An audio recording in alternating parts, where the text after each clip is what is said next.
Welcome, everyone. Hello, my name is Brian Perlberg. I'm Executive Director and Counsel for ConsensusDocs. Thank you for joining us for today's webinar, The State of the Art in IPD Contracting, the new ConsensusDocs 300, and How to Contract for IPD and Lien. We have a great panel of speakers today, and it's very exciting that we're going to be talking about our new published IPD document, along with our guidebook and other tools from some of the leaders of the working group who drafted the document. Let me deal with a couple of logistics matters before we get started today. You are actually encouraged to answer questions, and we will attempt to deal with those as they are taken throughout the webinar, but we will have a formal question and answer session at the end of the formal presentation. So please, in your panel box for questions, type your questions. I will monitor those, and we'll either save those for the end of the formal presentation or take them as they come. So, without further ado, let me introduce our panelists. One other logistical thing that I wanted to make sure that you know, the number one question that we always get is, will I receive the PowerPoint deck? And the answer is yes. You will receive a PDF of today's PowerPoint presentation as well as a full recording of everything that is said. We'll be sending that to you. It'll be hosted on the ConsensusDocs website. And you'll get a link for access to that, as well as samples of the ConsensusDocs 300 document, which you've received, as well as a sample of the ConsensusDocs 396 Joining Agreement as well.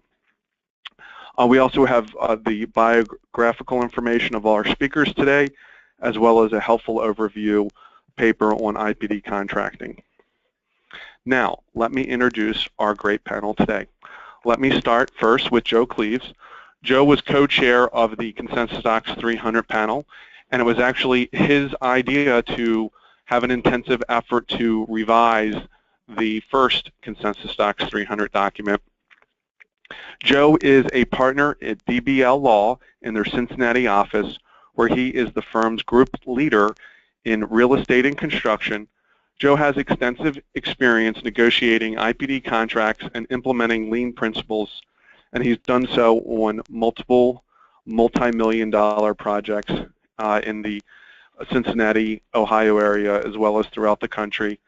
And he is also the co-chair leader for the LCI, Lien Construction Institute, Ohio Valley chapter. He is very active in the ABA Forum on Construction, and he was just great to work with as the co-chair of the working group, and I am very appreciative of his initiative on this from start to finish. Next, let me introduce Joel Darrington. Joel is the contracting counsel for DPR Construction at their Sacramento, California office. Joel is very active in the Lien Construction Institute. He's spoken at the LCI Congress many times. He brings a unique experience with having negotiated and implemented many I should say, IPD projects. He also is very knowledgeable in design build and how to integrate design build and lien construction principles. Joel was instrumental in our working group and really came in later in the process, but we really wouldn't have been able to get to the finish line because Joel brought a lot of practical experience of how you really negotiate the deal and make it work, and figuring out the consistency and overall how things work. And I think the final product really reflects a lot of Joel's contributions, and again, we're very appreciative of his contributions, and he's going to lead us today a lot on the risk management side of things. Next, let me introduce Will Lichtig. Many of you probably already know Will's name and have heard him speak before. If there's someone who is a guru in the area of IPD contracting and the Grand Poobah, it certainly is Will Lichtig. He has been recognized by ENR as a top 25 newsmaker of the year because he was the first one to create an IPD contract that is well known as the integrated form of agreement. With his work with Sutter Health, he helped really implement the first big IPD projects in the United States and has been a model for success. Will is now Vice President of Business and Process Development with the Boldt Company, where he helps teams develop lean processes to apply to optimize project development and construction, and to build the team's capability to effectively implement those processes. Let me just take this opportunity also to thank Will. There's a lot of demands on his time. I think I actually forgot to mention that he currently is the president of the Lean Construction Institute, their national organization. There's lots of demands on Will's time, but he's always very generous of giving back to the industry and trying to do something positive and move the industry forward. Last and certainly not least, let me introduce Pat O'Connor. Pat is a partner in the international law firm of Faegre, Baker, Daniels, LLP in Minneapolis, Minnesota.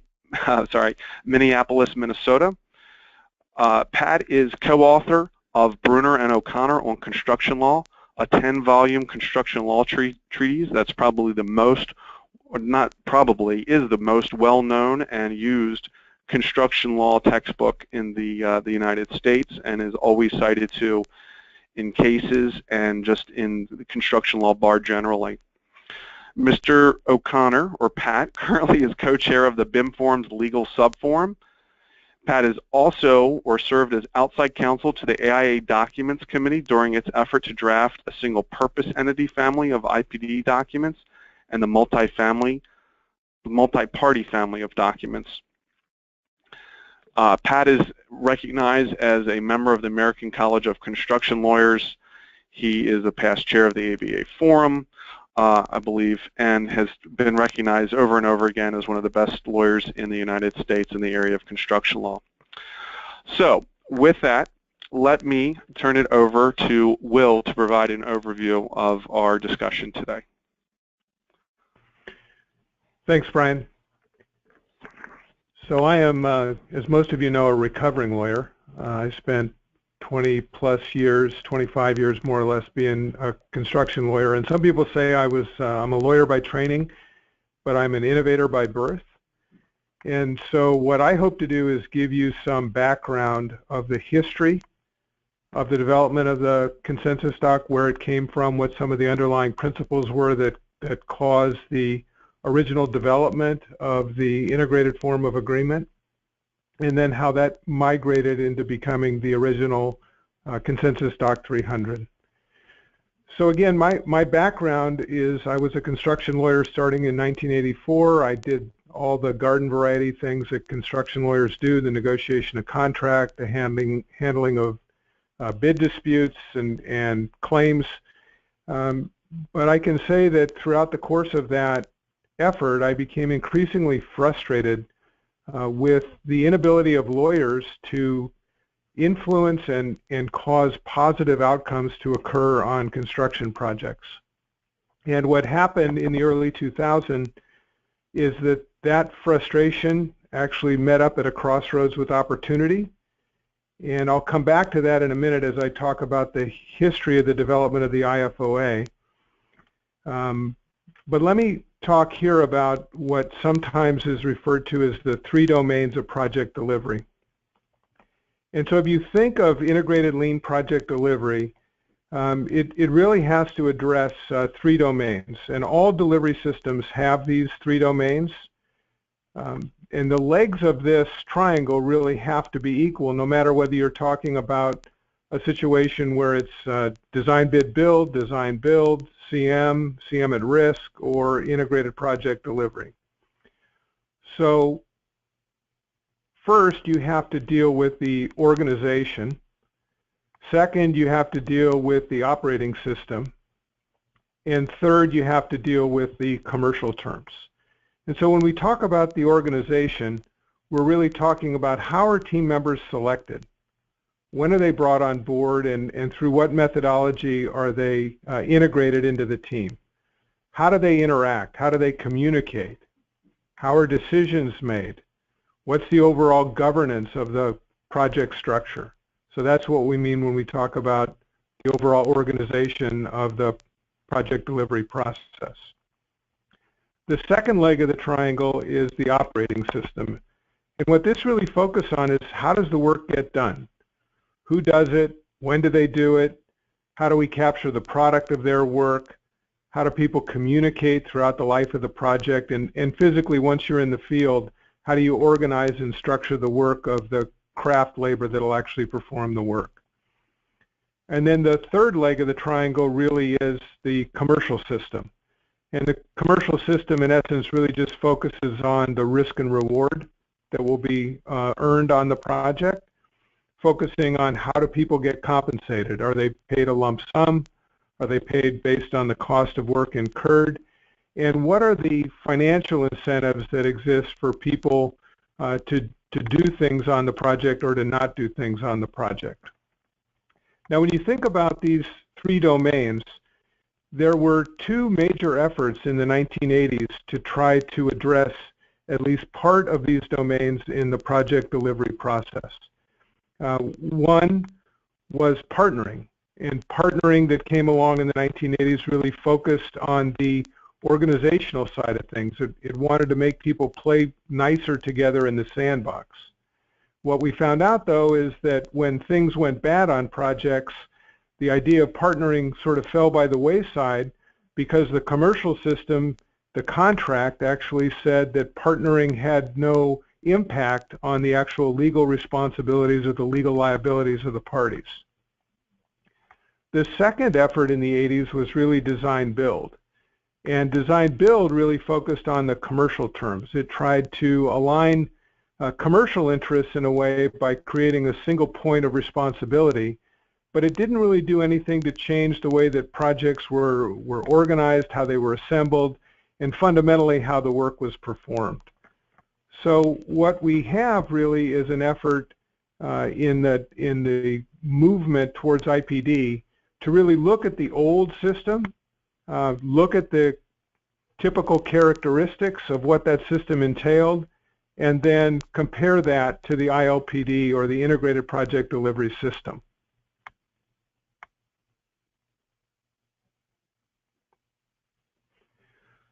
So if you think of the old project delivery system, let's look first at the sort of the operational, the operating system that exists in that old project delivery system. So it's largely focused on the CPM mentality. CPM came into the industry in the 60s and really developed.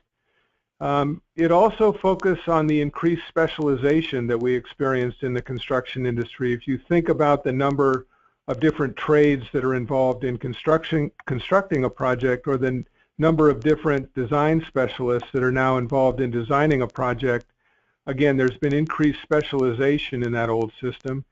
And there really was a focus on the parts. Each of the separate parts, we figured if we could optimize each of those parts, the system would perform fundamentally sound, and we would be able to have successful projects. So that's the old operating system. If we look at the next bucket in terms of organizational structure, largely projects were organized in a way that was hierarchical. They were largely siloed, and we'll have a little bit of conversation later on in the session about that and how IPD tries to address that. And they were largely managed as a command and control structure. Directives were issued by the top. The layer at the top of the organization really issued those directives, and the rest of the team was just expected to conform to those directives. And then in terms of the commercial terms, we really had a situation where it was focused on lump sum and low price. That really is the major way that projects were procured, and that's the way things went forward. When we look at the move to integrated project delivery, in terms of the operating system, we're really looking at a lean operating system where lean project delivery is at the heart of how the team is organized and how they're doing their work.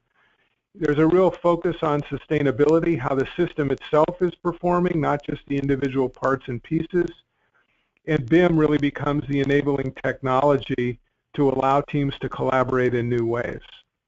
In terms of the organizational structure, as you'll hear here in a minute, we're really focused on a collaborative system. It tries to flatten out the organization so that people are able to work with each other that can influence the way that work gets done. And it tries to drive decision-making based on consensus. And then in terms of the commercial terms, what we're trying to do is get people to really behave in ways that are entrepreneurial, to figure out ways to invest $1 here and now to earn $10 there and then, to really focus on value. And we are really focused, again, trying to make things work collectively so that we, as you'll hear, we pool resources and pool risk and reward so that people will behave then in what's in the best value interest of the project.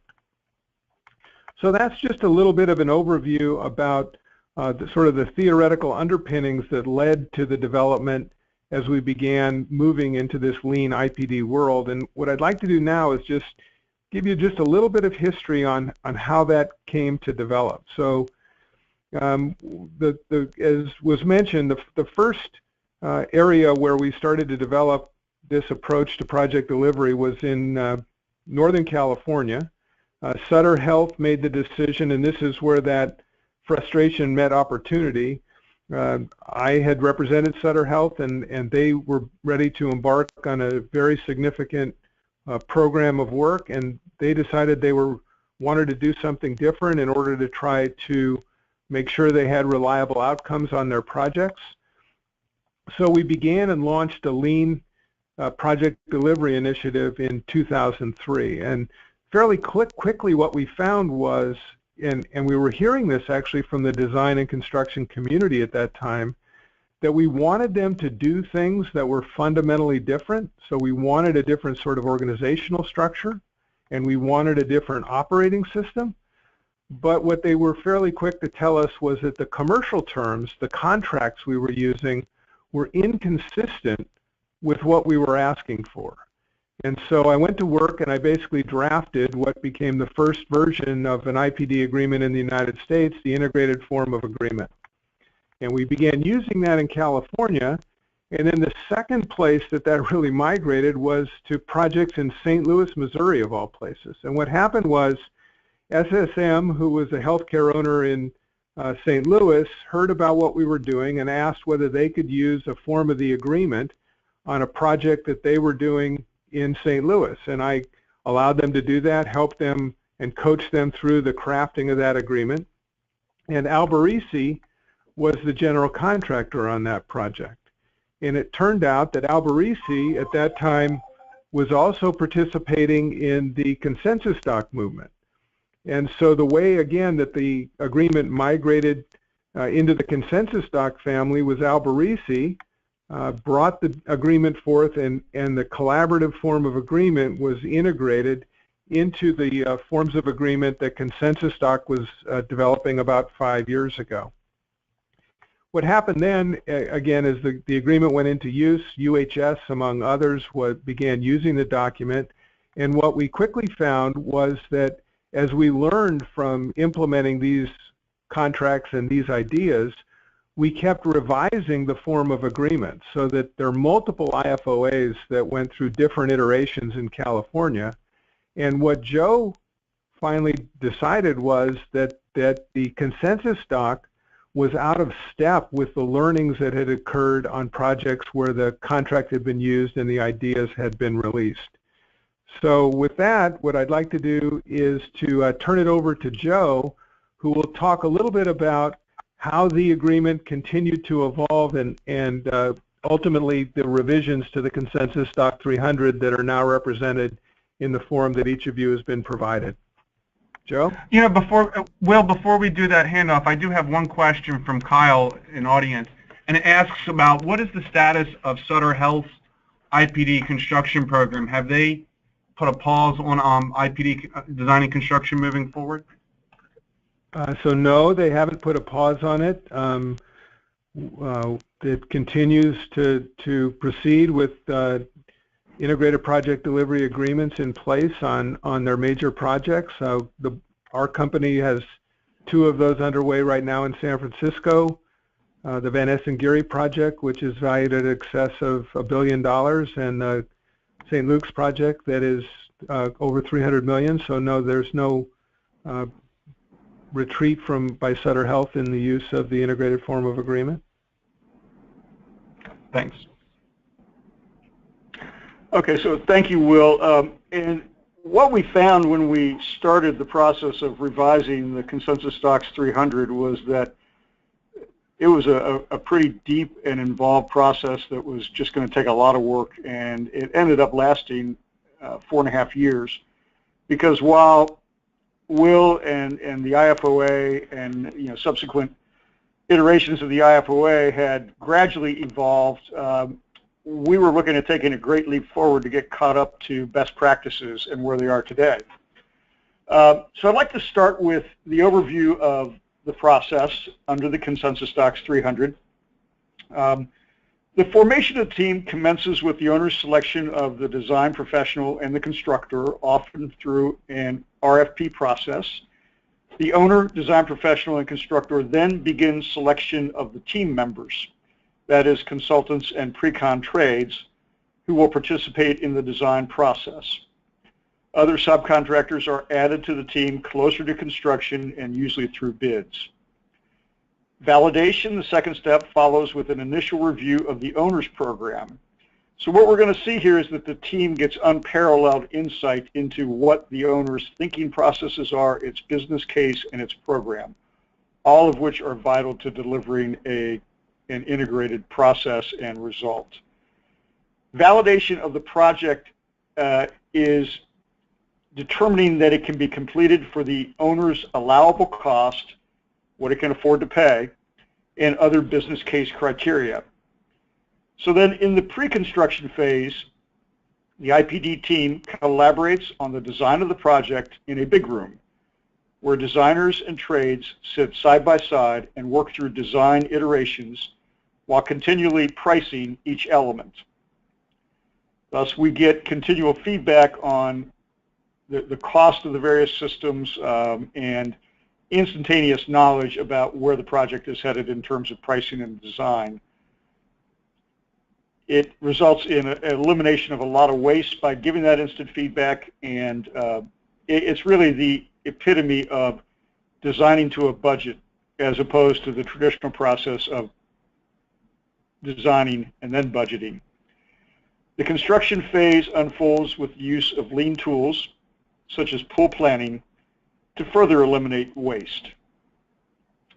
And finally, at the end, the IPD team collaborates and coordinates with a commissioning authority designated by the owner, as well as the owner's maintenance personnel, in connection with the commissioning of the project. And this would include, setup, adjustment, balancing, testing of systems, operating equipment, and training of the various elements on the project.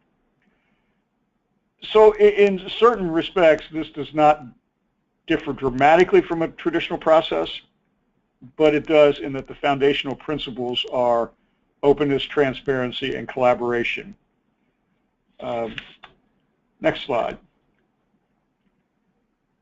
So it all begins with the owner. I mean, the owner is the critical piece here. The owner has to be fully committed at the highest levels to delivering IPD, because it is an entirely different system, and it requires that sort of level of force and willpower to align the team and make sure that proper decisions are made. The owner begins by selecting the design professional and constructor, usually through an RFP process.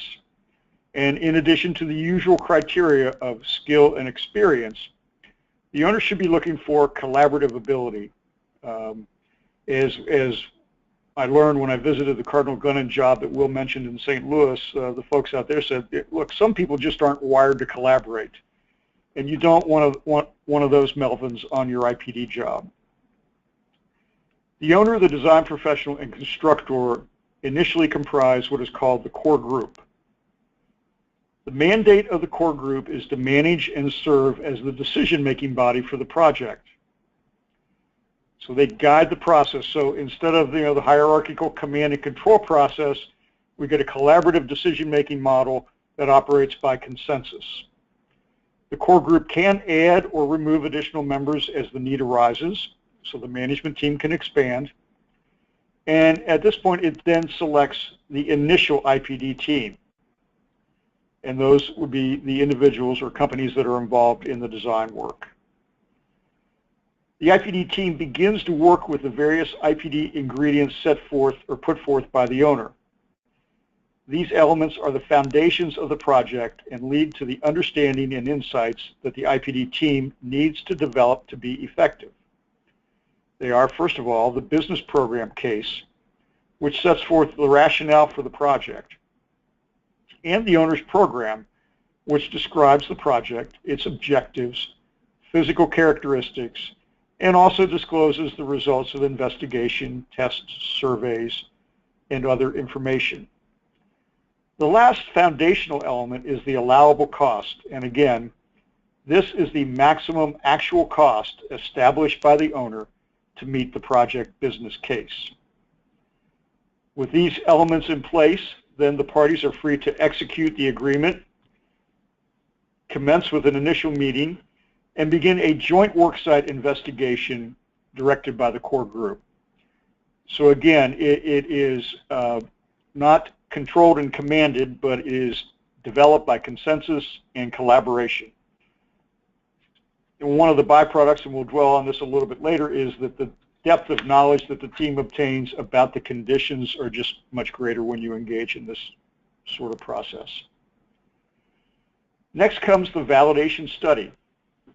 Based on available and developed information, the IPD team performs a preliminary evaluation and completes definition of the owner's program.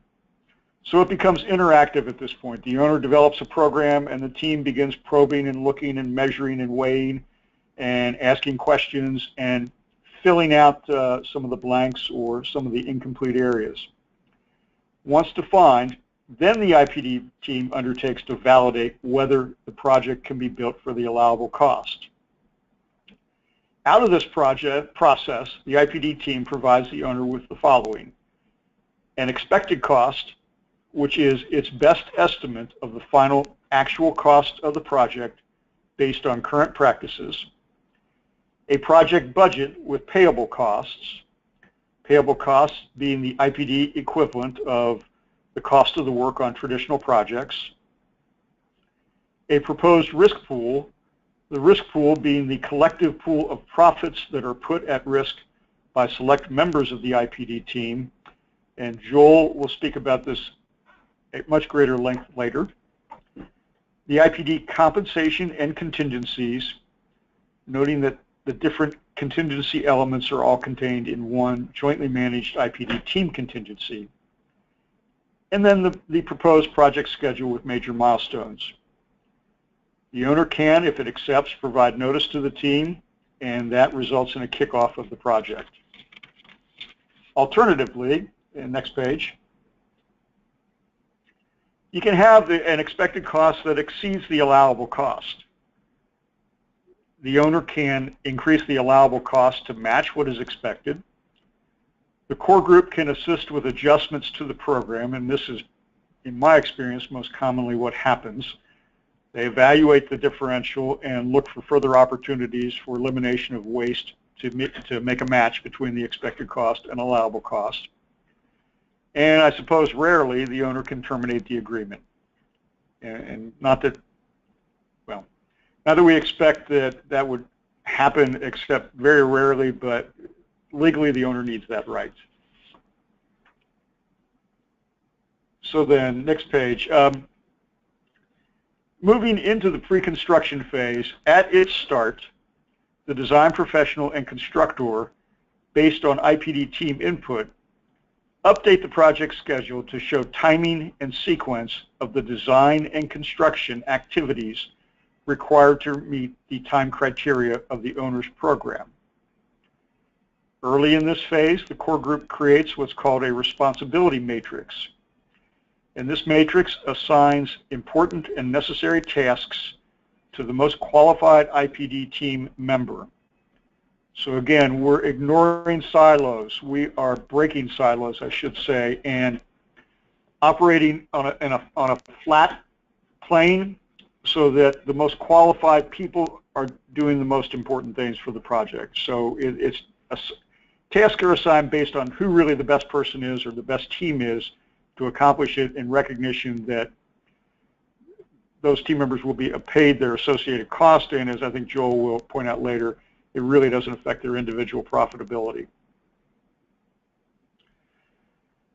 So at that point, design is initiated through target value design.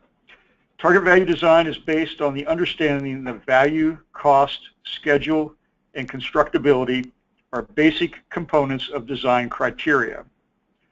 A target cost is established below the expected cost. The target cost is the IPD team's specific documented goal for the final actual cost. So again, we're going to set an aggressive target to achieve goals that make the people initially setting the target feel a little uncomfortable about where they're headed. But that's a state that they need to be in to achieve their best. BIM parameters, standards, and technological requirements are also established at this point. And, if appropriate, elements of the work appropriate for design build are identified. We also have a design DP work plan prepared by the design professional and its consultants depicting their activities for each phase, the design documents to be completed in each phase, anticipated labor expenses, and anticipated reimbursable expenses. Lastly, through this process, the IPD team engages in continuous cost modeling as the design progresses. Designing to a budget is much easier through this process by which the constructor and pre-con trades provide ongoing cost information and estimates.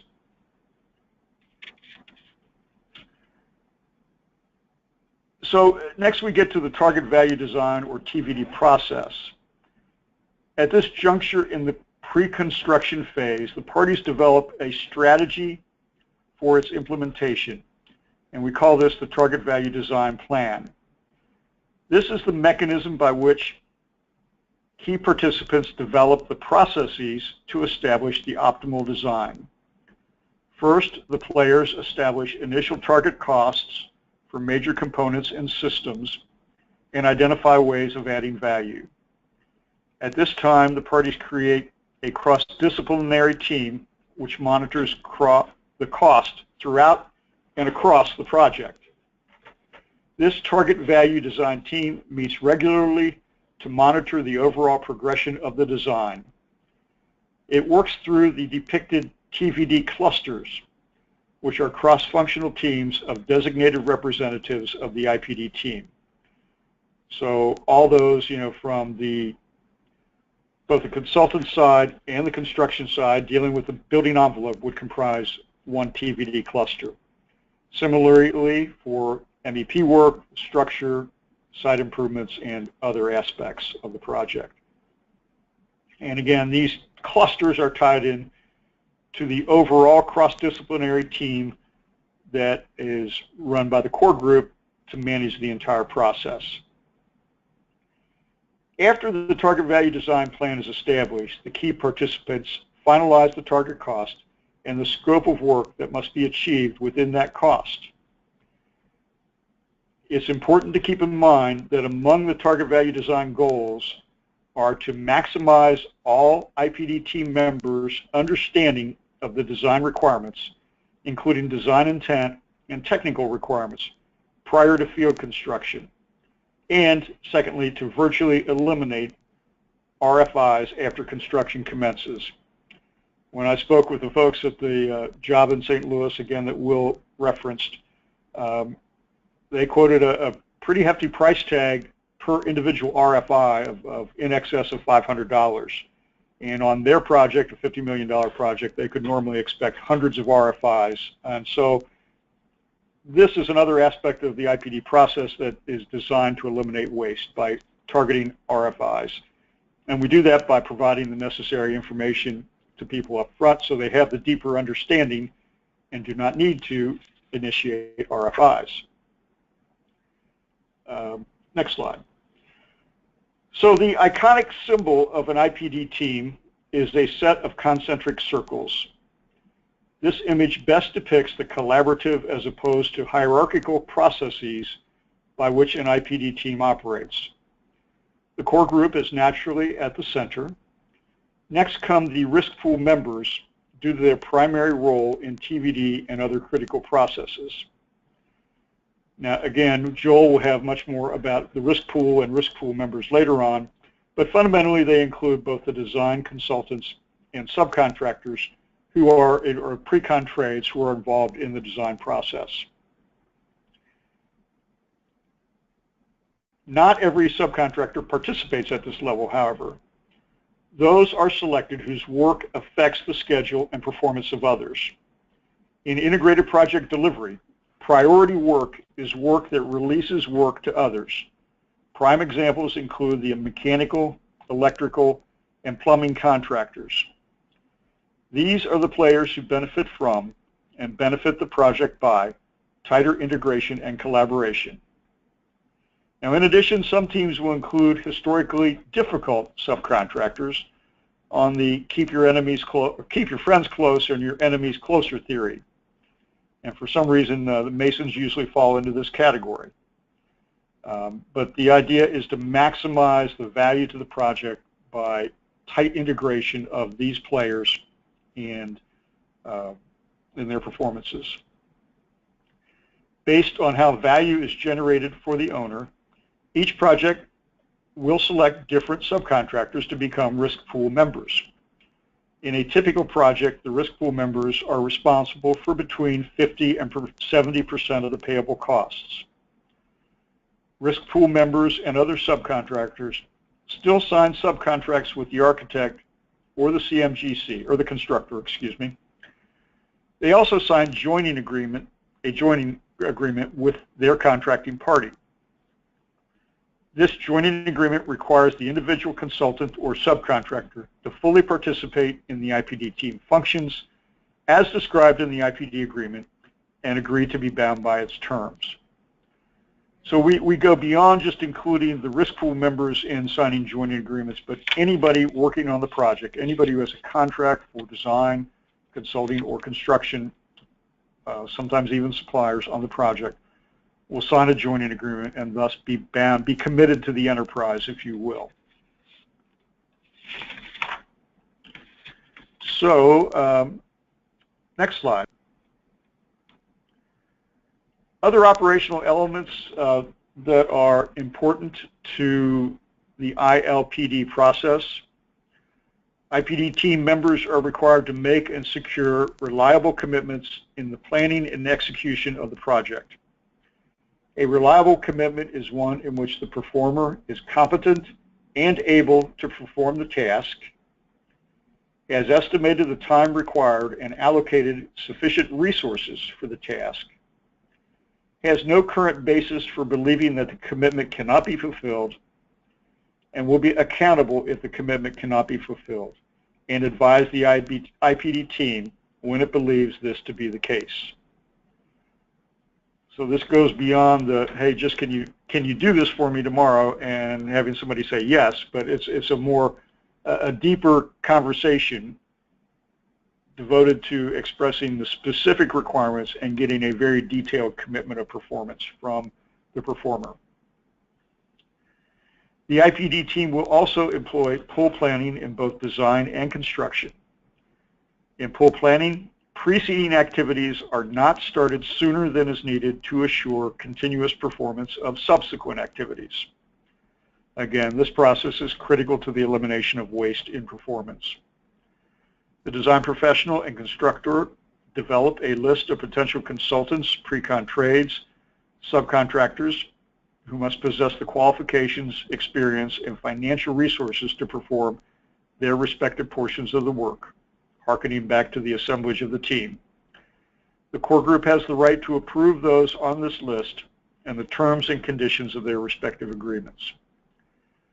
Where the constructor seeks to self-perform a portion of the work, it must obtain at least 2 competing bona fide price proposals for that portion of the work. The core group also designates key personnel for the IPD team. These individuals are required to have authority to bind an IPD team member and have primary responsibility for that member's work or services. And finally, we have meetings. The core group is to schedule regular meetings to discuss project status and deal with conflicts and issues. And the IPD team itself is to conduct regular meetings for overall planning and weekly scheduling, coordination, and variance meetings. So with that, I would like to turn it over to Joel Darrington to talk about some of the more fundamental aspects of compensation in the document. Joel? Thanks, Joe. Well, I'm Joel Darrington with DPR Construction, and I'm going to cover how the new CD300 approaches compensation, including change orders, as well as ways that we structured the form to be flexible to accommodate a variety of contexts. So starting with the basics, the design professional and constructor are each reimbursed their payable costs, which are categories of cost enumerated in Article 9 of the contract, plus their profit, all of which is subject to the risk pool plan. Note that payable costs for both parties include their overhead. Open book accounting is required and is critical to the transparency needed for IPD. We'll talk more about the risk pool plan later, but for now understand that the new CD300 does not provide a baked-in risk-reward compensation system, but requires the team to develop one in a risk pool plan that becomes a contract document. Now, instead of a guaranteed maximum price, the CD300 provides for an estimated maximum price that serves as a benchmark for risk-reward compensation. However, recognizing that some integrated projects may be required to have a cost guarantee, the document provides flexibility to allow the team to guarantee the EMP. However, we want to emphasize that this would not be best practice for IPD. In our view, a critical principle of IPD is that the service providers are each paid all their costs, but may not earn a profit if the project fails to meet parameters. A cost guarantee would undercut that principle and could result in subtle to significant behaviors that undermine integration. The new CD300 has several similar sounding terms describing different cost benchmarks. Advance the slide, please. This graphic shows these benchmarks as we progress through the project phases. Now, these were covered briefly as part of Joe's description of the overall project chronology, but I'll focus now on the nature and progression of these various cost benchmarks. We start at the outset with the allowable cost. This is the maximum cost established by owner to meet its project business case. The IPD team validates whether the business case can be designed and constructed within the allowable cost. Assuming the team is able to validate the business case, then based on the outcome of the validation effort, the parties agree on an expected cost, which is their best estimate of the project cost using current best practices. At the same time, the parties agree on the target cost, which is the party's stretch goal for final project cost and serves as the basis for target value design during the pre-construction phase. Both the expected cost and target cost are documented in the approved validation study. Towards the end of design, the parties negotiate an EMP, which, if agreed, is documented in the EMP amendment. The EMP is likely to play a key role in the risk-reward compensation system, depending on how the risk pool plan is formulated. And once the project is done, we have the actual cost, which consists of the payable costs plus the amount of profit earned under the risk pool plan. So how are these cost benchmarks built up? Advance the slide, please. As you can see on the screen, each of the expected cost, target cost, and EMP are built up of the same components, the only difference being the relative amounts of each as the project progresses and more cost certainty develops. Each benchmark includes the constructors and design professionals' payable costs and profit. In addition, they each include the IPD team contingency and the possibility of allowances, most notably an escalation allowance. The IPD team contingency covers payable costs of the risk pool members arising from unanticipated issues that do not qualify as change orders. It is one common contingency fund shared among the risk pool members, and its use is determined by the core group.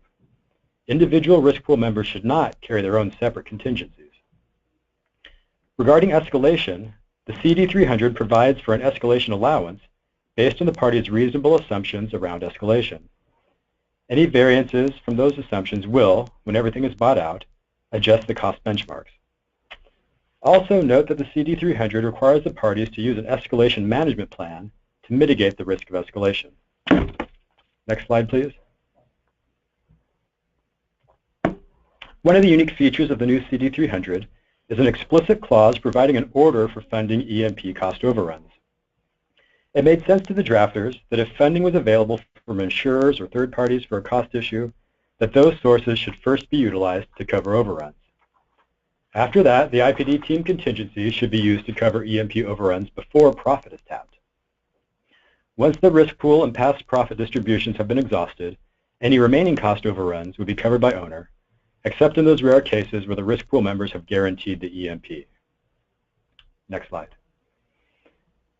The new CD300 allows the owner to withhold amounts from payment applications in order to protect the owner from damages caused by another party or costs incurred because it failed to perform, but only for the amount needed to address that issue.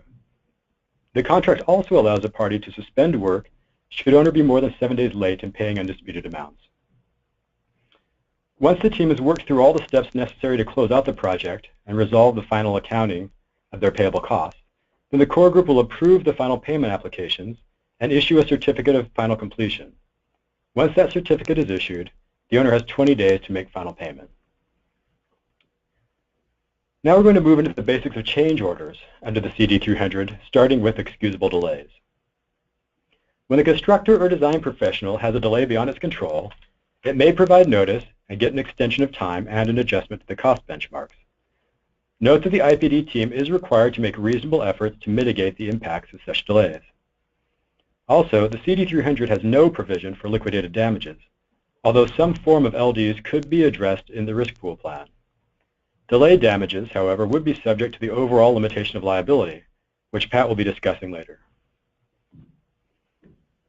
Given the integrated nature of the team's services and their risk, the new CD300 has only a few allowed reasons to adjust the cost benchmarks and profit. Those reasons are summarized on the screen. While these are not controversial reasons for change orders, what is more significant is what is not listed. In particular, note that design errors and omissions are not cause for a change order. The CD300 does have a process for quickly implementing changes prior to agreement on pricing or other terms, similar to construction change directives in the AIA forms. They're called interim directed changes.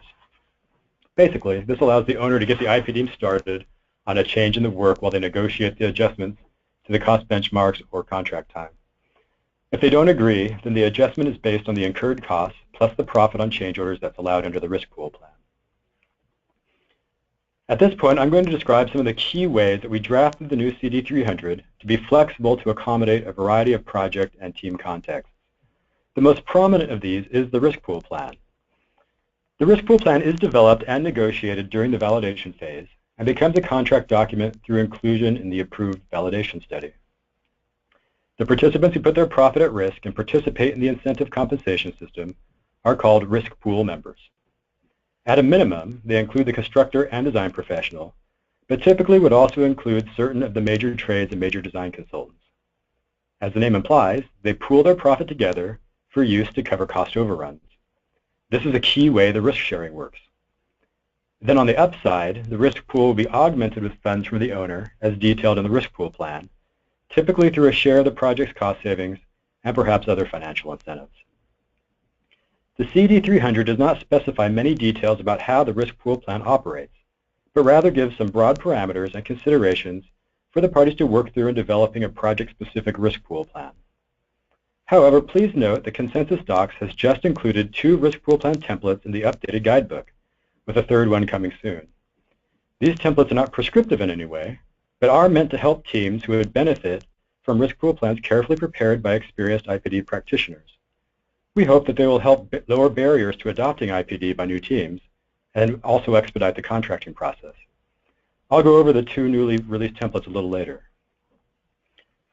The contract's parameter for the risk pool plan are listed in this slide and the next one for your reference, but I'll just discuss a few of them today.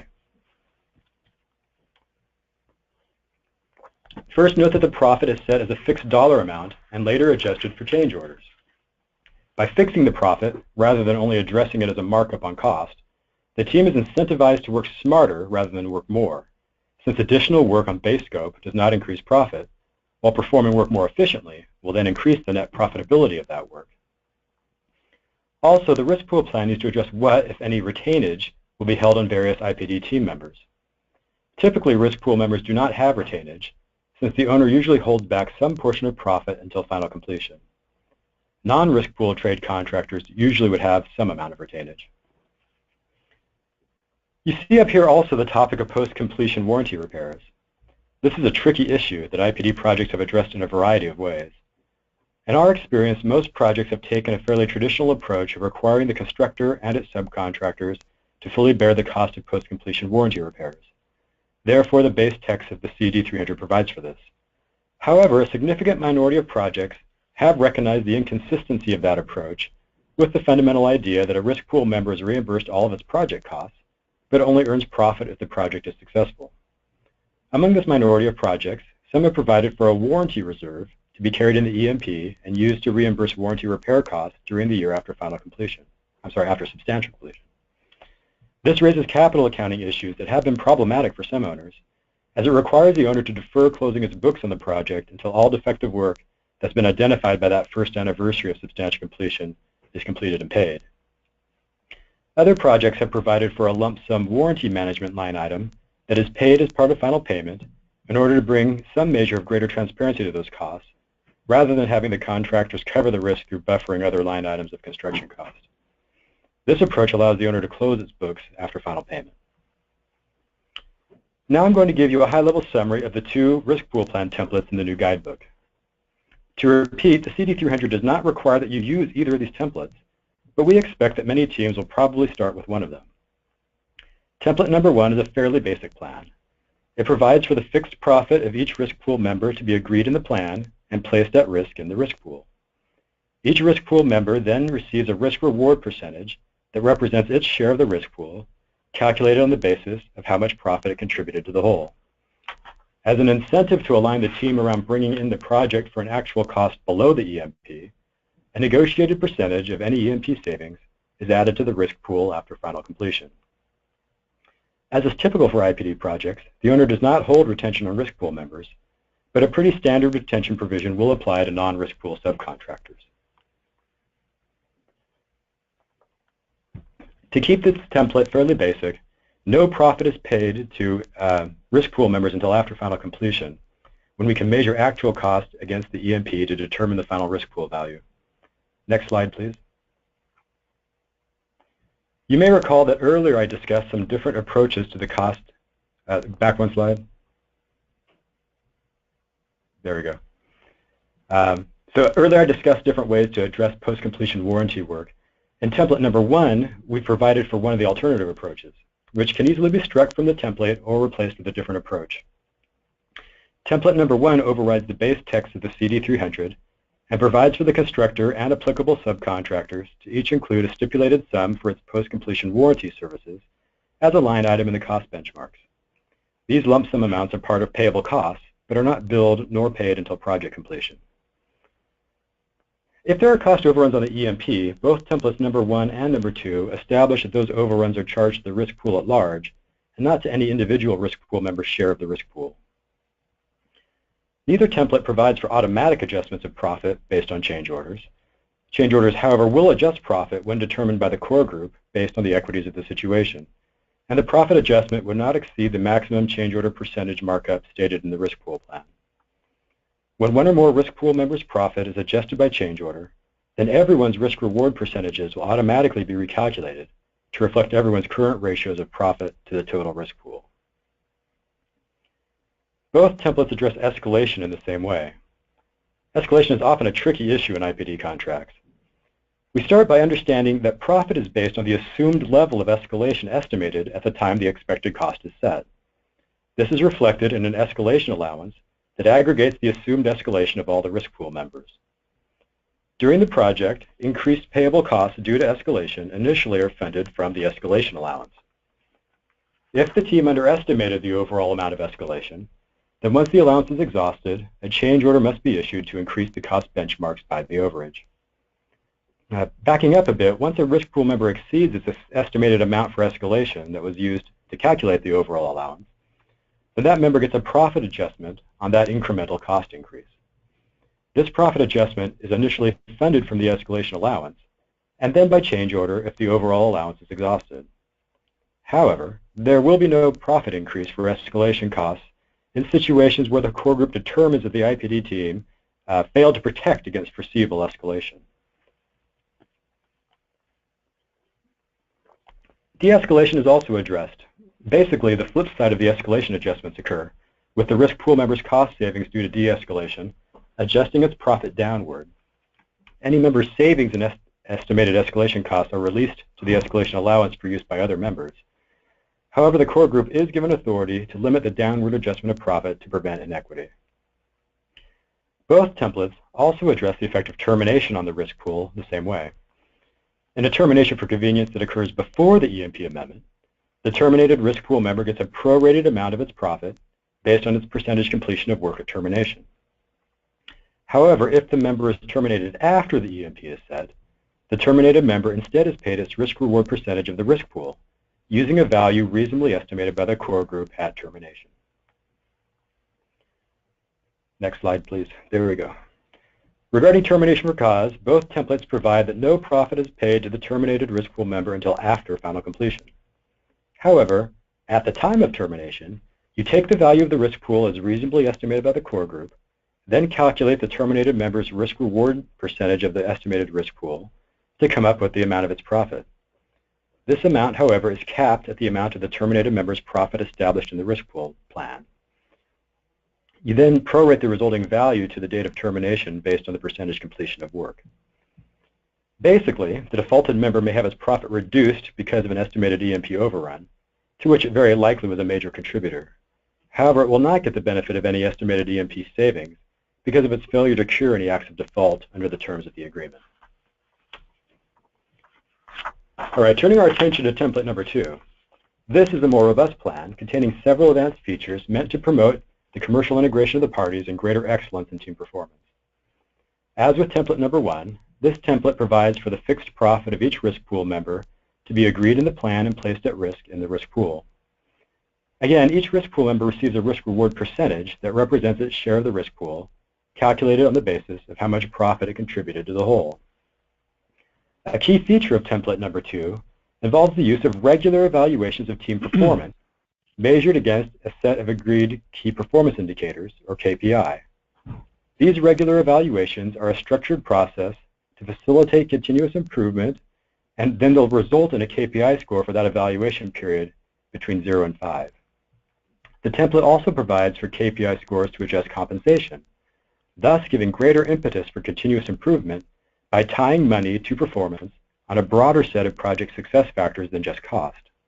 I'll explain more of how this works as we get into the different plan features. Unlike the other one, template number 2 provides for an agreed portion of the risk pool to be paid on an interim basis at specific project milestones. But to qualify, the estimated cost must be less than the applicable benchmark at that time. Interim profit distributions are based on a party's percentage completion, and the calculation is structured so that if the risk pool members fail to qualify for an interim distribution at one or more previous milestones, then the skipped payments are included in the interim distribution when they do qualify. However, any interim profit distributions may be adjusted downward for a team's KPI score of 3 or lower in the most recent quarterly performance assessment, using a sliding scale. Again, profit not distributed because of KPI performance is not forfeited, but remains in the risk pool and can be distributed in the future based on team performance. Template number 2 also provides a method for addressing profit arising from constructors' self-performed trade work performed on a cost-plus-fee basis.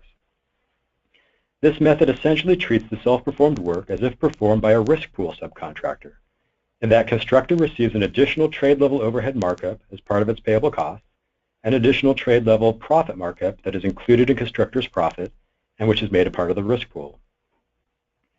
This template also provides for incentives that promote excellence in target value design. First, we have an added scope incentive.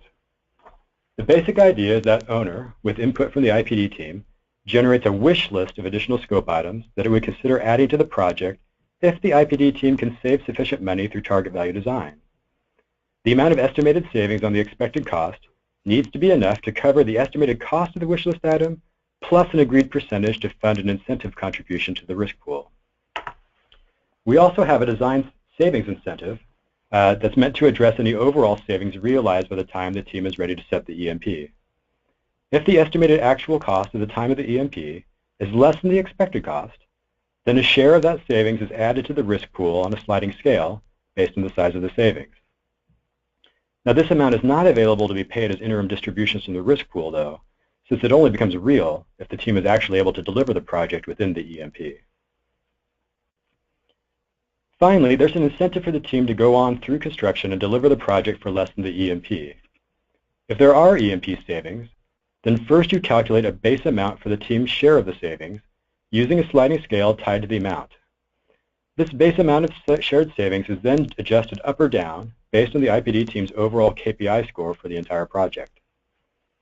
An advantage of this approach to addressing KPI performance is that the owner does not have to come up with funds outside his project budget to pay the team for above average KPI performance. This also helps keep the team focused on project success holistically and not overly much on generating cost savings. However, there is a downside to this approach. There must be sufficient EMP savings for this incentive to matter. If a team is not forecasting an appreciable amount of EMP savings, or even worse if it is forecasting an EMP overrun, then the KPI scoring loses some of its significance. Owners may want to consider adapting this template to provide for some amount of additional funding for good KPI performance that is not tied to shared savings. Now, back in template number 1, we discussed an alternative approach to addressing the cost of post-completion warranty work using a lump sum warranty services line item. In template number 2, though, we provided for a different alternative approach that overrides the base CD300 text. Again, this can easily be struck from the template or replaced with a different approach. In template number 2, the IPD team includes a warranty reserve in the cost benchmarks. The payable costs, but not profit, of a risk pool member in correcting work during the warranty period are funded from the warranty reserve. If the costs of corrective work exceed the warranty reserve, then owner pays 50% of the applicable risk pool member's payable cost of corrective work, and the applicable members bear the remaining cost. If, on the other hand, the warranty reserve has a balance at the end of the warranty period, then the actual cost is recalculated with a corresponding recalculation of the risk pool. True-up payments are then made based on the recalculations. This is a more transparent method of addressing post-completion warranty costs, but as mentioned earlier, can cause capital accounting difficulties for owners. Some owners have surmounted those accounting issues on past IPD projects, so we felt it was valuable to provide example language. As far as change orders, escalation, and termination provisions, they're the same as in template number 1. Let's get back now to the base CD300 and how it addresses payable costs. We drafted the new CD300 to be flexible to accommodate several common IPD approaches to charging for labor using a check-the-box approach.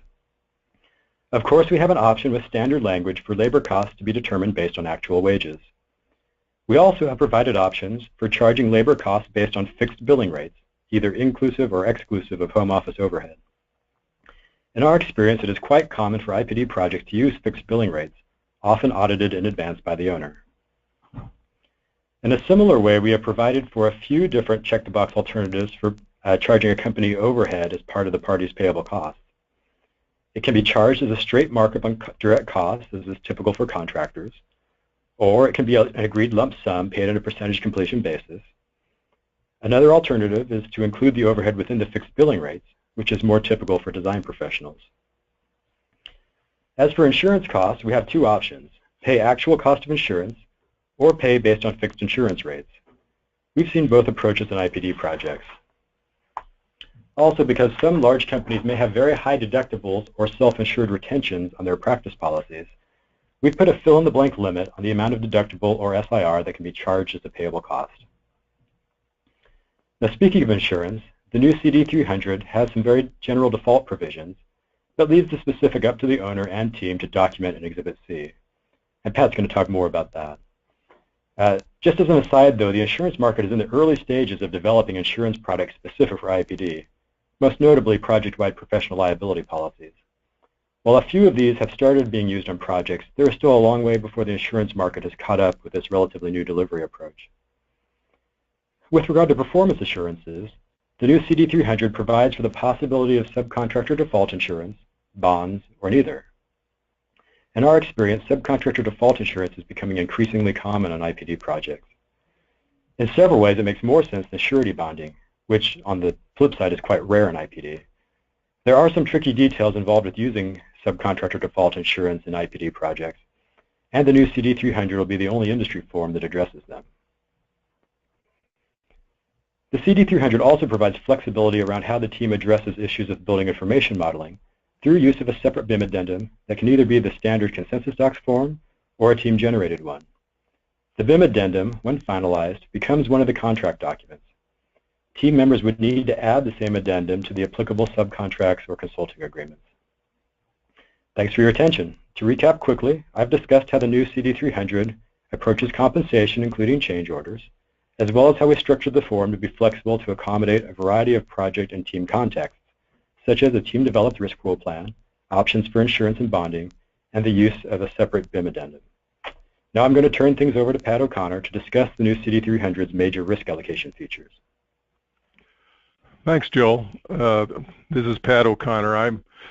I've got the last tail end of this presentation, and what I'm going to cover primarily is the topic of risk management, risk identification, and risk allocation. Those topics can be found essentially in Article 12 of the new document. If you're familiar with the prior document, the 2007 document, those topics were kind of combined in a number of different provisions, including the Article 3, which dealt with collaborative principles, Article 21, which dealt with indemnity and insurance, and Article 11, which dealt with, among other things, incentives, risk sharing, and how you allocate losses on the project. So those issues, in some respects, have been coalesced into Article 12, and Article 12 is entitled Risk Identification, Management, and Allocation. Article 12 consists of about a dozen or so separate subparts, and I'm not going to touch upon all those subparts because we just simply do not have time. What I'm going to try to focus on is some of the risk identification management issues, indemnification and insurance, and then ultimately limitations of liability, and perhaps if we have time talk about warranties and correction of work. But there are a lot of other topics, including concealed conditions, as well as delays that fall within Article 12. One of the first things that the CD 300 seeks to do, or the IPD 300 document seeks to do, is to modify the traditional approach to risk management in the construction industry. And if you think about risk management from a theoretical standpoint, it's a fundamental concept of proper risk management is to allocate risk to those parties that are best able to bear and manage the risk. That's a fundamental concept of risk management. It's also a concept that is generally avoided in the construction industry, whereas in such a fashion as the traditional approach is to allocate risk down through the contracting tiers, ultimately to the subcontractor level, and in many cases the subcontractors do not control all aspects of the risk. And so there's somewhat of a disconnect between fundamental risk management and the way that many construction projects operate in the contractual arrangements that that cover most construction projects. And so one of the things that the IPD agreement seeks to do is to modify that in somewhat. It's not a complete shake-up, but we try to modify it to a certain extent. And one of the ways we do that is through processes that are called for in the document. And the first one that shows up in Article 12 is the risk identification process, which includes setting forth one or more workshop sessions for the purpose of identifying material project risks. The next process is, in addition to the risk identification process, in addition to this workshop process, during the course of the workshop process and other attempts to identify risks, the agreement calls forth, a number of risk identification processes, including a risk matrix mapping process, brainstorming process, checklist process. There's a number of ways to go about identifying project risks. The purpose, however, of the overall agreement is to it clearly indicates to the parties that, that there is to be a process in place where the parties collaborate to identify risks. And then in addition to identifying material project risks, then the next step is to develop a risk management plan. And this risk management plan does, among other things, sets forth contingency plans for addressing material project risks that are identified during the identification process, and to assign primary responsibility to various, risk pool members for the managing of identified risks. So that's the beginning of the risk, the risk management process, identifying risk and then setting forth a risk management plan. The identified risks are set forth in many cases in a risk register that again describes, among other things, who's responsible, contingency plans, and the roles of others. Brian, let's go to the next slide now. So also as part of the Article 12, the risk management and risk identification is, as you might expect, is an insurance provision. And the document starts out with an attempt to encourage the parties to explore coordinated insurance programs, or contractor control insurance programs, CSIPs, or owner control insurance programs. These are project-specific professional, project-specific insurance programs that combine a number of different coverages within the particular program. We don't have enough time to talk about OSIPs and CSIPs, but the overall concept that you should keep in mind is that there is a belief, at least among the drafters of the IPD agreement, that collaboration is furthered if you can structure the insurance arrangements in a coordinated fashion, rather than having all the individual parties bring their own separate insurance policies to the project and then provide a variety of additional insured endorsements back and forth, because at the end of the day that oftentimes results in in lawsuits between parties depending upon how the insurance arrangements are structured. So the overall theory is that if you can coordinate the insurance process, you are furthering the collaboration aspect of the IPD process. But to the extent that that doesn't occur, and there's not a separate OSIP or CSIP, the document does contain specific requirements for insurance, and those can be found at section 12.5 of the document.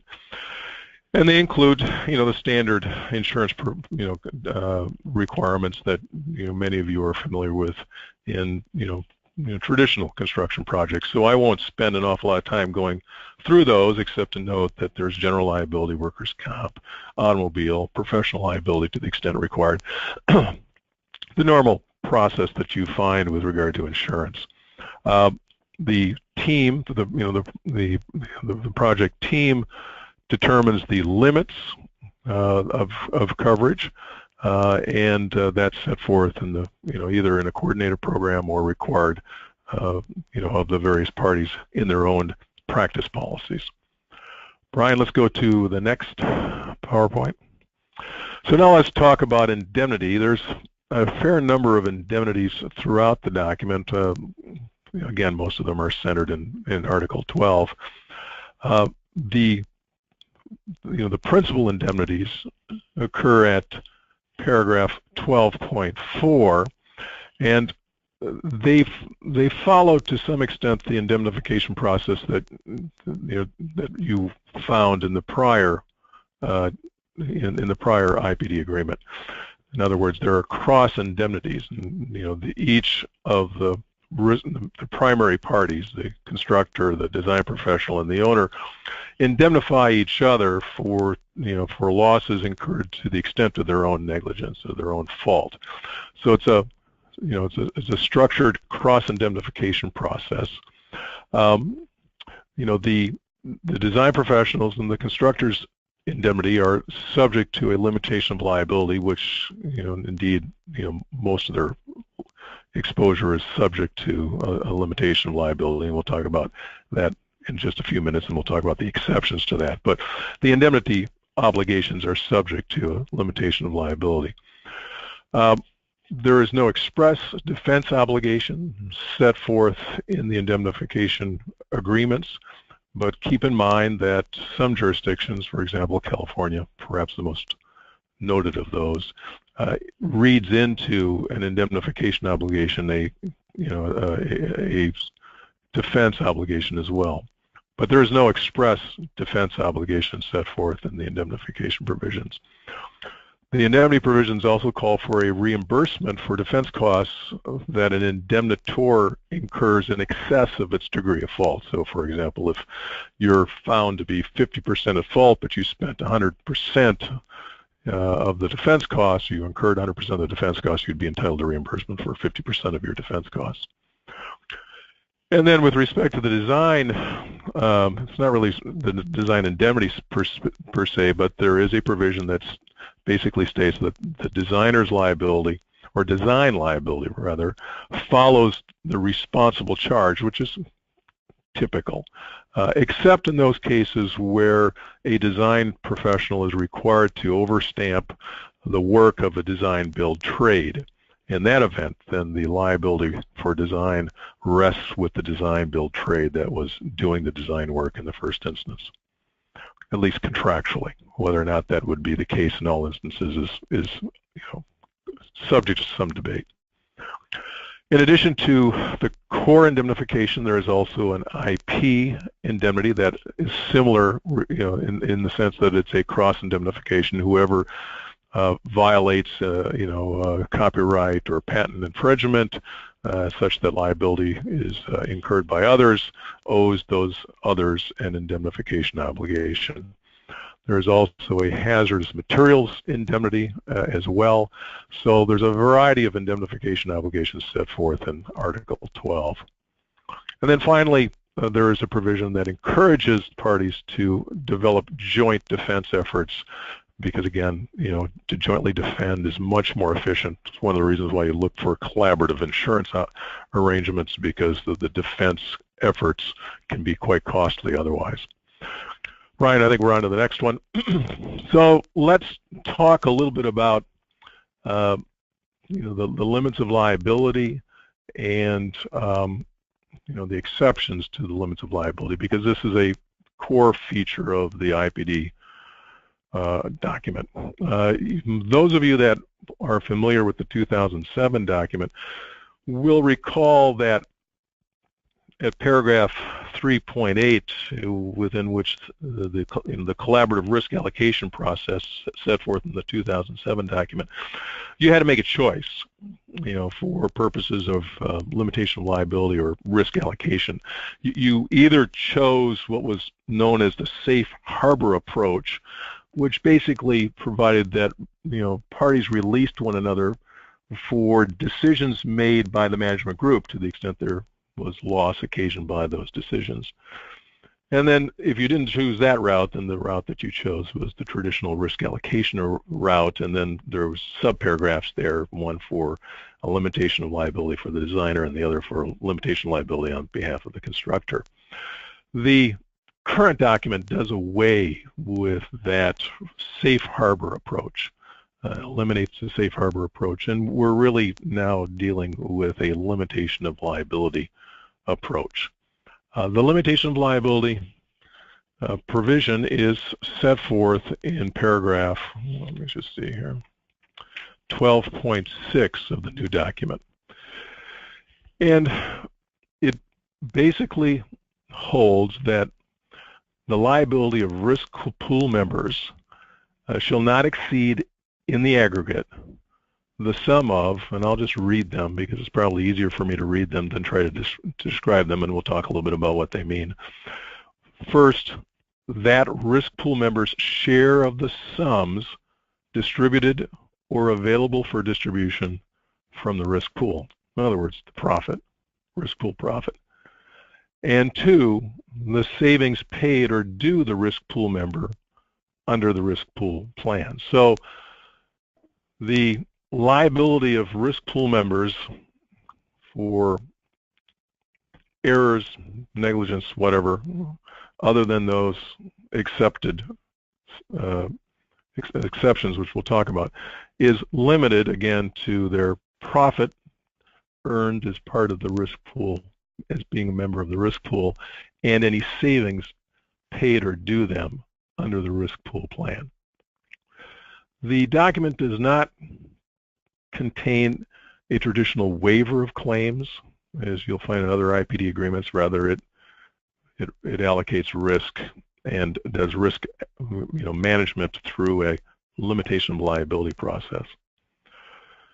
So let's, Brian, turn to the next, which are the exceptions to to this limitation of liability. And there's a fair number of exceptions, so let's kind of walk through them.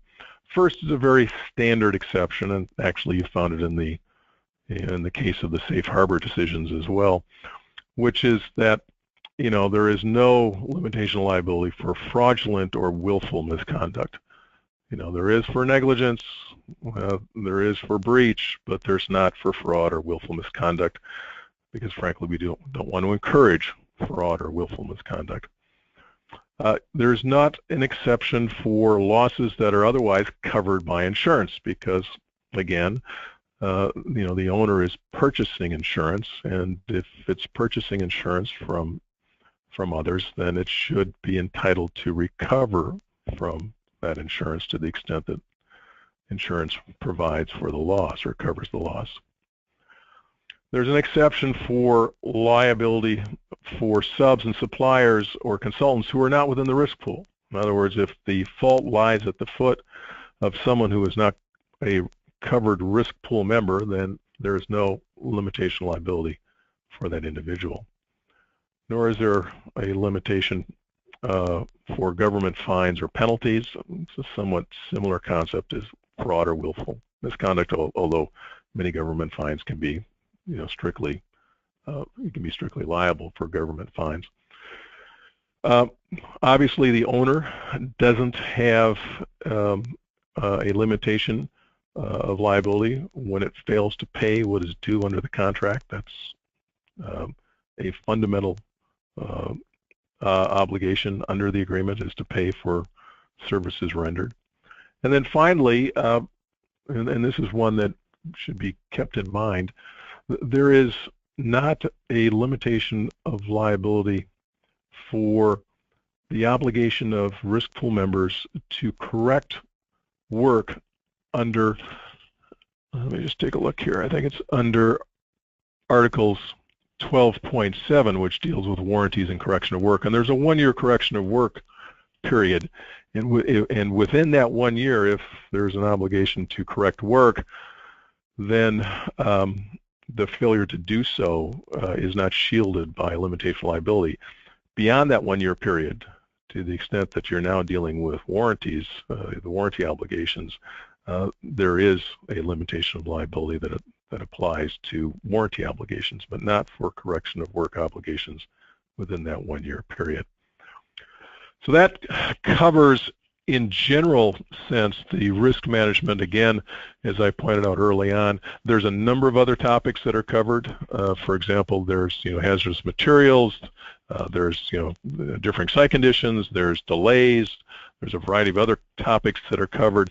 But these are items that I've covered are the core issues or the core subjects in the risk management topic for the IPD agreement.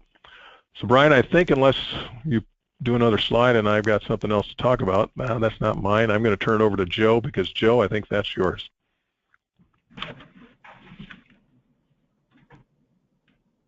Joe, unmute yourself, please. Thank you, Pat. So to wrap up here, the four-year process we engaged in has resulted in a Consensus Doc 300 reflecting current best practices. And the feedback we have gotten to date validates our conclusion that the revamped document has better flow, focus, and organization. Validation and target value design, critical processes to a successful start in an IPD project, are accorded more attention with better explanations and a more refined process. The original CD300 tied project savings that form the basis of incentives to the construction phase cost estimate, which cannot be established until design is virtually complete. And the consequence is that it is too late to include design phase savings in incentives, an omission or an oversight for which the CD300 has rightly been taken to task.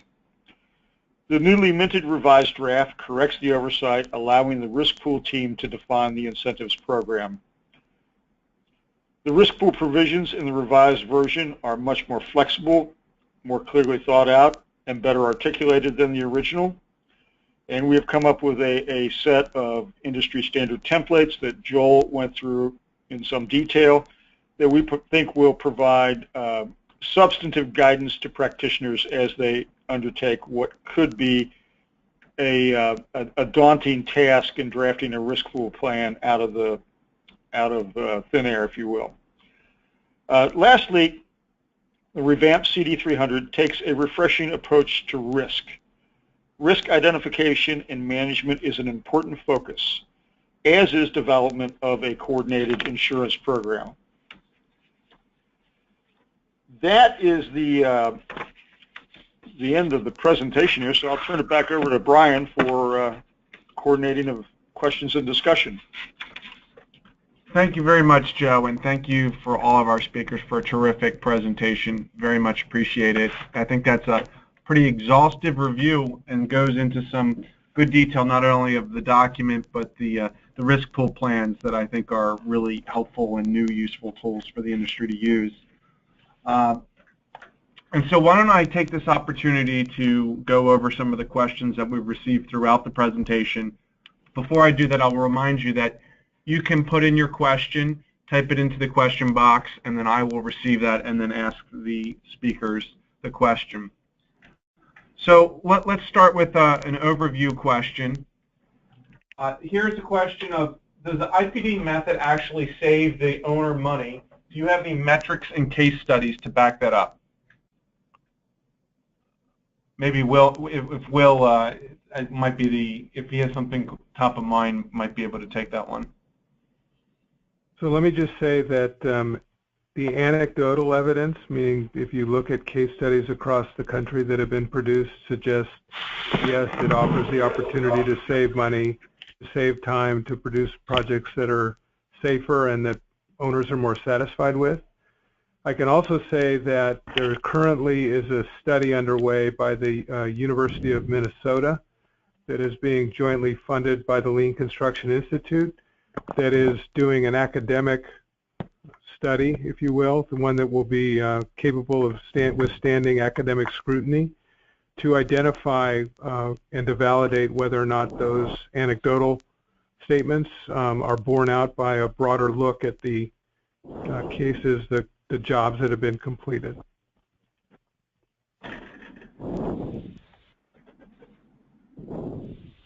Great. I have another question from Jack. Do you see a sweet spot for the size for an agreement? Are there some projects that are too small to take advantage of IPD?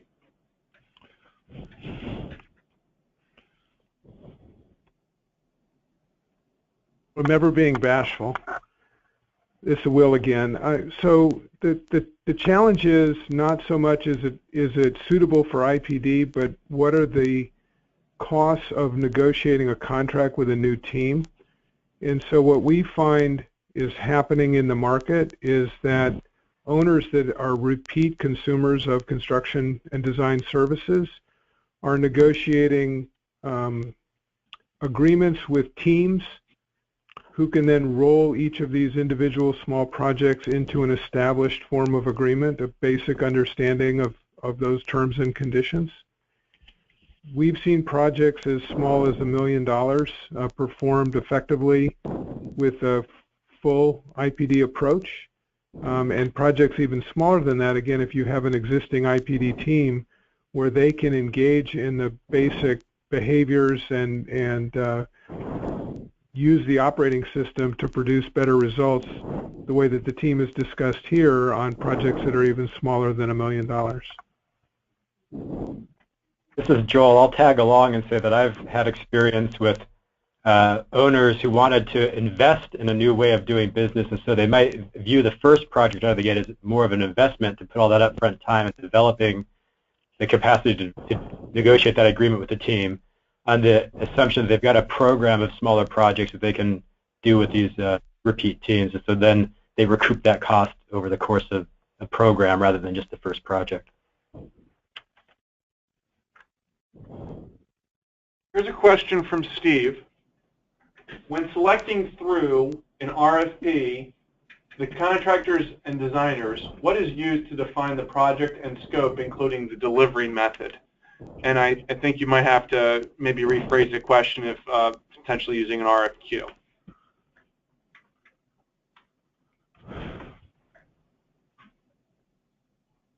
So this is Will again, and I'm sure Joel can chime in as well. I mean, typically what we see is the RFQ is describing the project based on the owner's business case and maybe some preliminary planning documents that have been developed as part of the master planning process.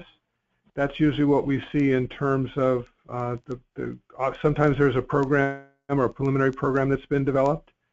And that's often what we see in terms of the description of the project itself. In terms of the RFP, again, it depends on the owner, but typically they're looking for the team to be able to describe its capabilities to use these ideas and to describe experiences that they've had and lessons that they've learned. So most of the owners that are doing this on a repeat basis are not only looking for teams who say that they have the capability to do this, but can demonstrate having done it and describe what they learned from those experiences that are going to add value to the owner's project going forward. Joel, do you have other things that you've observed?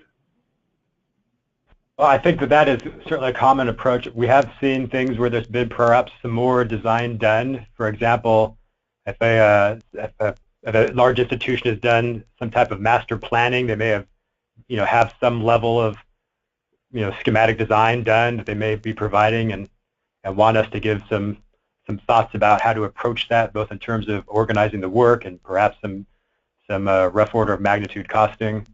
But they typically don't select on the basis of the cost. They select on the basis of fit and qualifications and innovative approaches that you bring forward in your either proposal or qualification statement. I think it might be worth adding too that some owners will ask teams to pre-select, and so the design professional and constructor may identify that they want to collaborate together and then present as a group, and sometimes they'll even include consultants and trade contractors as well. So there's probably as many variants on how this process can proceed as there are project teams out there doing IPD. Another question from Robbie, and the question is, I believe I'm interpreting the question is, what happens to the people who purchased the old ConsensusDocs 300? Will they have access to it? And I'll handle that question. Is the way that it works with ConsensusDocs is that if you've used the old document as a subscriber, you have access to the old document for 13 months after we publish the new document. And so you'll have a year and a month to complete your project before that document is no longer accessible. But any project that you've used in the past, you can still access that, but you can't start new negotiations after that grandfather period is over. Another question from Max. What method is used to protect members from sharing of the transparent pricing? Non-disclosure agreements or other ways to keep the information from being shared or used to challenge lump sum pricing for other projects with team members outside of an IPD project? I'll take that one. This is Joel. We have a confidentiality provision in section 20.9 that covers that. So yes, that's a sensitivity that most people have, and we've built that into the base text.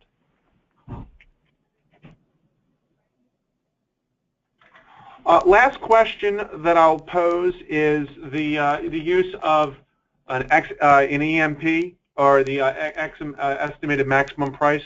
If that is thought to be a rare rarely used. Why is that in the standard document? This is Joel. I'll take that again. And I think what you mean is a guarantee of the estimated maximum price. Yes. Thank you.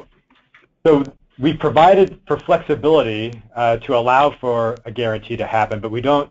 The document doesn't assume that it will. In fact, the document assumes the opposite. That it's just an estimate that's used to trigger risk-reward compensation under the risk pool plan. If you're going to actually provide for a cost guarantee, you'd have to change the document. Typically, you'd have to do that within the EMP amendment and probably also in the risk pool plan, depending on how you are structuring your risk-reward compensation. So it's set up to provide that option for where teams need it. We hope that's in a rare case. We don't think that's best practice for IPD.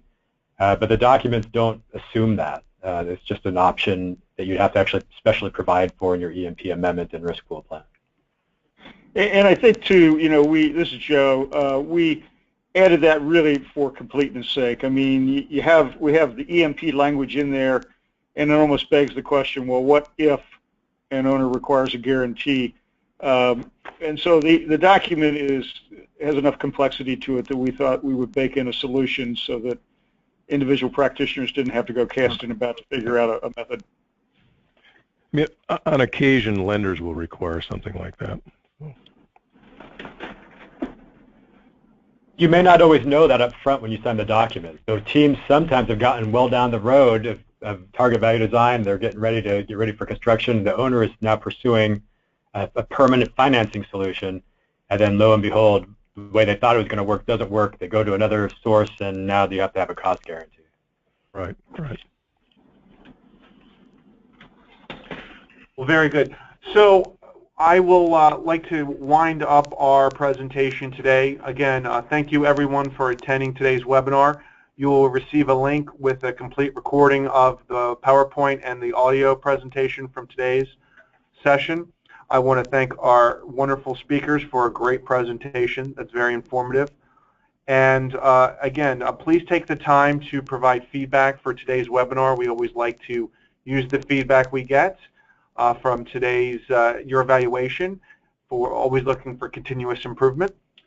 And with that, I will end the meeting, and thank you very much again for attending, and to our speakers. Have a wonderful day.